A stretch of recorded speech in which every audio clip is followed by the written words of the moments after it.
গুড্ডু কাটু হাতী আৰু ছাগলীৰ সাধু।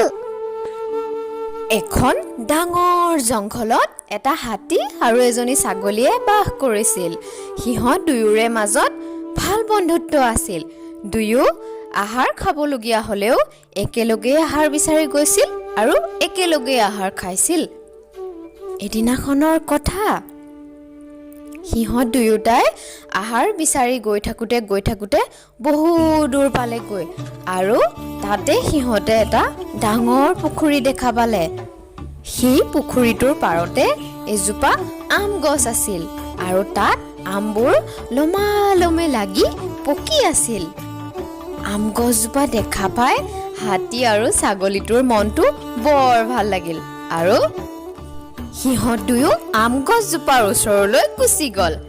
হাতীটোৱে আম গছজোপা জোৰে জোৰে লৰাবলৈ ধৰিলে আৰু সেই গছজোপাত লাগি থকা আমবোৰ সৰিবলৈ ধৰিলে।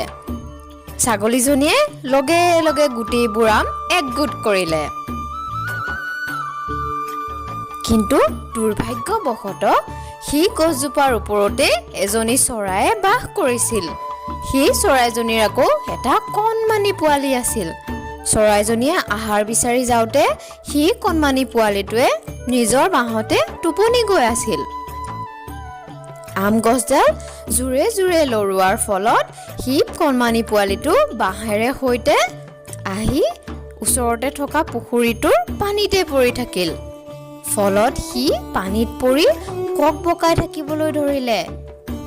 তাকে দেখি ছাগলীটোৰ বৰ বেয়া লাগিল আৰু সি পোৱালিটোক বচাবৰ বাবে পানীত নামি গ'ল। কিন্তু ছাগলীটোৱেতো সাঁতুৰিব নাজানে, সেয়েহে সিও পানীত কক বকাবলৈ ধৰিলে।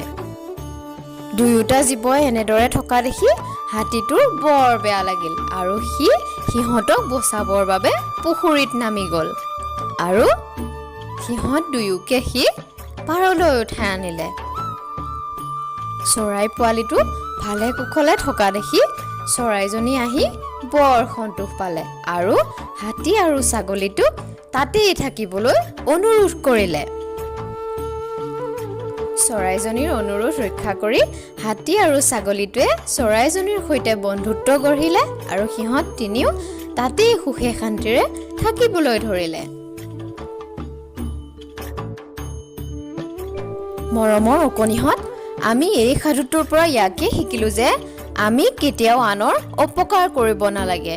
যদিহে কেতিয়াবা অজানিতে আমি আন কাৰোবাৰ অপকাৰ কৰোঁ, তেনেহ'লে আমি সেই অপকাৰটোৰ শুধৰাবলৈ চেষ্টা কৰিব লাগে আৰু এজনে আনজনক সদায় সহায়হে কৰিব লাগে। তেনেহ'লে আজিলৈ ইমানেই অকণিহঁত। পুনৰ এটা ভিডিঅ' তোমালোকৰ মাজলৈ লৈ আহিম, তোমালোকে চাই থাকিবা দেই।